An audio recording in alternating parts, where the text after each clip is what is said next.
All right, everyone. So let's jump into a story that's been kind of blowing up the news lately and stirring up, well, some serious debate. The presidential pardon of Hunter Biden by his father, former President Joe Biden. Hit that like button and let us know down in the comments what you think about this whole situation. It's a complex one, that's for sure. But before we get into opinions and all that, let's just break down the facts first. What exactly did Hunter Biden do, and why is this pardon so controversial? Well, Hunter was convicted on two major charges. First, he illegally purchased and possessed a firearm. Now, that might not sound like, a huge deal to some folks out there, but violating federal gun laws, especially with a history like Hunter's, carries serious weight, The second charge was tax-related. He failed to pay over $1 million in taxes, which, let's be honest, is a pretty significant sum for most of us. Yeah, that's not your everyday parking ticket, that's for sure.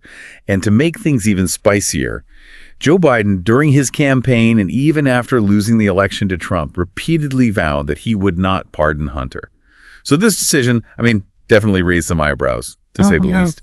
So what reasons did Joe Biden give for ultimately going back on that promise? He stated that Hunter was, quote, selectively and unfairly prosecuted, end quote, because of his last name and political connections. Basically, he's arguing that the charges were politically motivated to damage his own presidency. So it's a father wanting to protect his son, sure, especially considering, Hunter's very public struggles with addiction. But it also brings up the question of whether this was, like an overreach of presidential power. Right. Where's the line when it comes to a president using their pardon power for what some might see as personal reasons? It definitely adds a layer of complexity to the whole situation, that's for sure. And speaking of complexity, this pardon isn't just about those two specific charges. It's way broader than that. It actually covers any potential federal crimes Hunter might have committed between 2014 and 2024. That period includes his controversial time on the board of Burisma, a Ukrainian gas company that was embroiled in all kinds of allegations of corruption. If you're finding this deep dive interesting so far, make sure you hit that subscribe button and the notification bell so you don't miss any future episodes. Yeah, that time period and the Burisma connection, they're crucial elements here to fully grasp the scope of this pardon. I think we need to unpack that situation a bit more. Burisma was at the center of a real political firestorm with all these allegations of corruption and influence peddling just swirling around. Okay, so let's rewind for a second, but break this down for our viewers who might not be as familiar with all the details. What exactly was Hunter Biden's role at Burisma? And why was it so controversial? Was there any actual evidence of wrongdoing? Or was it all just political smoke and mirrors? We really want to get the full picture here. Well, Hunter joined the board of Burisma back in 2014. Right around the time his father, then Vice President Joe Biden, was heavily involved in U.S. policy towards Ukraine. And this immediately, raised some red flags for a lot of people who saw it as a potential conflict of interest. I see where this is going. Yeah. So the concern was that Hunter was basically using his father's position for personal gain, or that Burisma was trying to buy influence with the U.S. government through him. Exactly. And that perception was, I think, further fueled by the fact that Hunter, he had absolutely no prior experience in the energy sector or with Ukrainian business dealings. So maybe just a case of being in the wrong place at the wrong time with, the wrong last name, or was there something more to it? This is where things get really interesting, folks. Don't forget to share this video with your friends and family.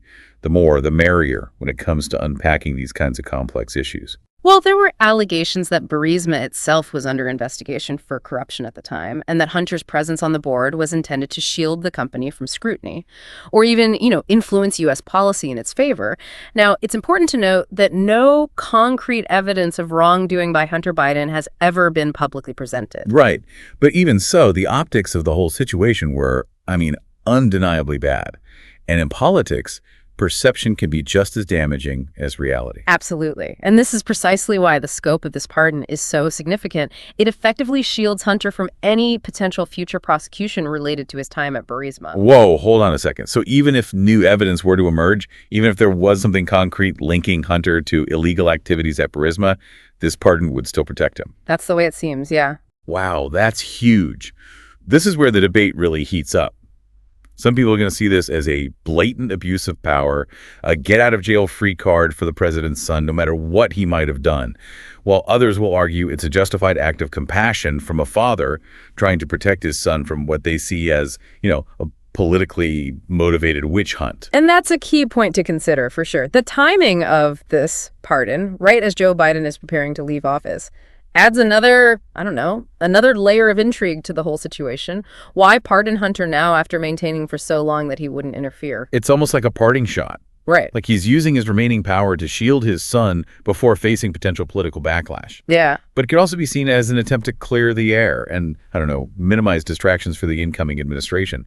It's a move with like multiple interpretations, each with its own set of implications. Precisely. And this complexity, I think, is what makes this case so fascinating and important to analyze. All right, everyone, we've covered a lot of ground in this first part of our deep dive. We've looked at the charges against Hunter Biden, the reasons behind the pardon, and, of course, the controversy surrounding his time at Burisma.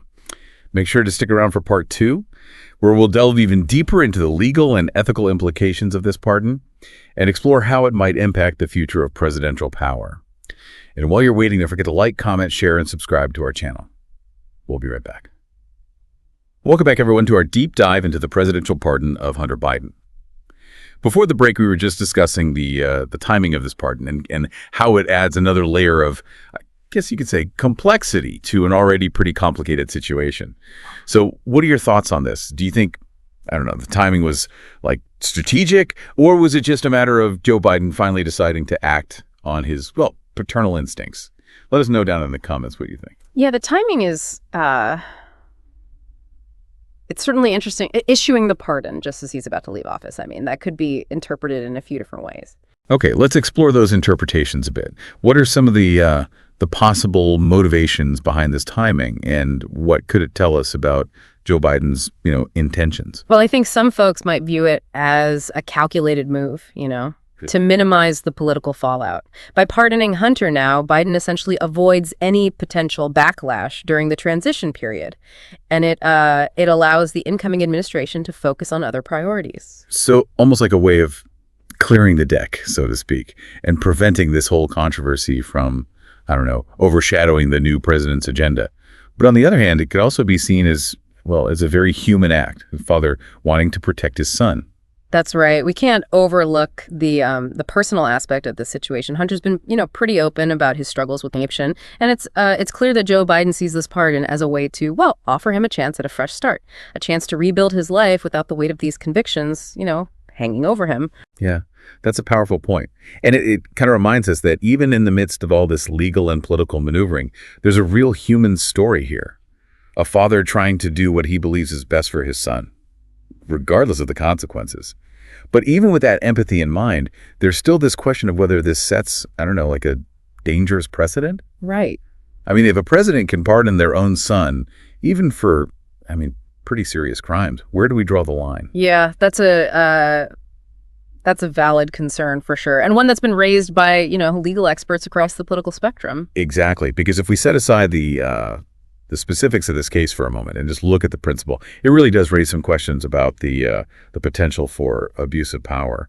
I mean, what's to stop a future president from pardoning, I don't know, their cronies, their business partners, or even themselves, for political gain? It definitely blurs the lines between, I guess you could say, personal loyalty and the impartial administration of justice. Exactly, and that erosion of trust in the system, it can have some really far-reaching consequences. It can make people feel like the law doesn't apply equally to everyone, that there's one set of rules for the powerful and another for, well, everyone else. And that's a really dangerous path for any democracy to go down.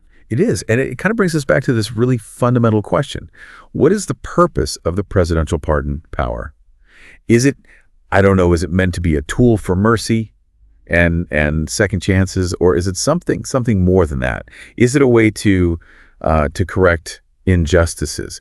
Or is it a potential weapon, one that can be, I don't know, wielded for personal or political gain? These are, they're tough questions, and there's really no easy answers, but they're questions that I think we really need to grapple with as a society if we want to ensure that, well, that our system of justice remains fair and impartial. So what are your thoughts on this? Hit that like button and share your opinions down in the comments below. We'd love to hear your perspectives. Yeah, this case definitely it highlights this inherent tension between the personal and the political, between the desire to show compassion and the need to uphold the rule of law. It really does. And it also reminds us that even the most powerful people in the world are still human, with all the complexities and contradictions that come with being human. But as we wrap up this part of our deep dives, let's not lose sight of the fact that this pardon has, very real implications for the future. Will it embolden future presidents, to use the pardon power more liberally? Will it further erode, public trust in the justice system? These are, they're questions that we're going to explore in much more depth in our final part. So stay tuned.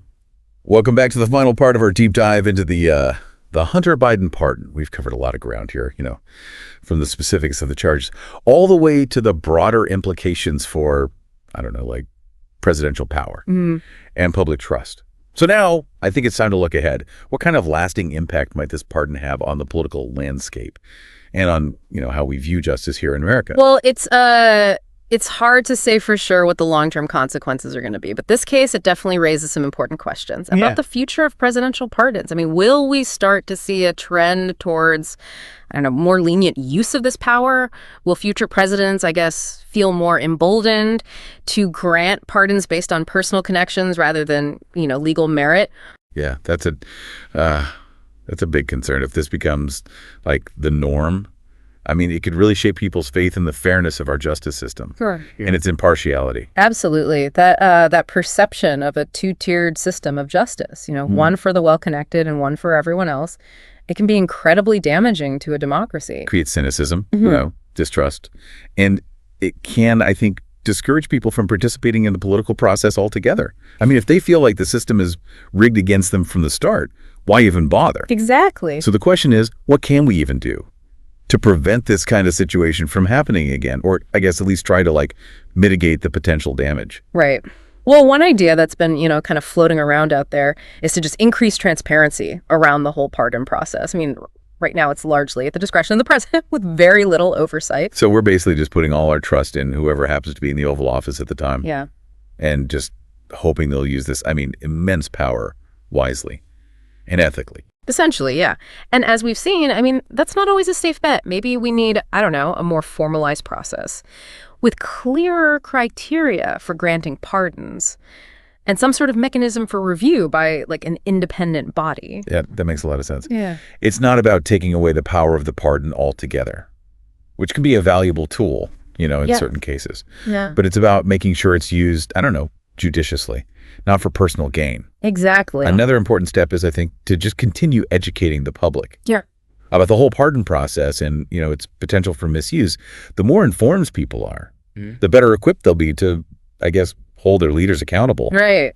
A well-informed citizenry is, absolutely crucial to any functioning democracy. We need to be engaged, ask tough questions, and demand better from those in power. Yeah, absolutely.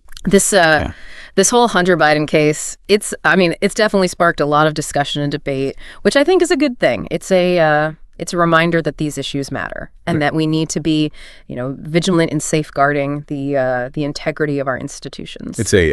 It's a wake-up call for all of us. Yeah. So as we wrap up this deep dive here, I want to leave our listeners with just one final thought. This pardon of Hunter Biden. It's brought up some complex emotions, legal questions, political debates, but I don't know, what does it really say about us as a society? What does it reveal about, our values and our priorities? It certainly highlights, I think, the ongoing tension between, accountability and compassion, between the rule of law and just the complexities of human relationships. It does. And perhaps I think the most important takeaway here is that this conversation, it's not over. We really need to continue grappling with these questions, I think, both individually and as a nation. We want to ensure that justice is truly blind and that our democracy remains strong. Thanks for joining us on this deep dive, everyone. Remember to hit that like button, subscribe to our channel for more in-depth discussions just like this one, and share your thoughts in the comments below.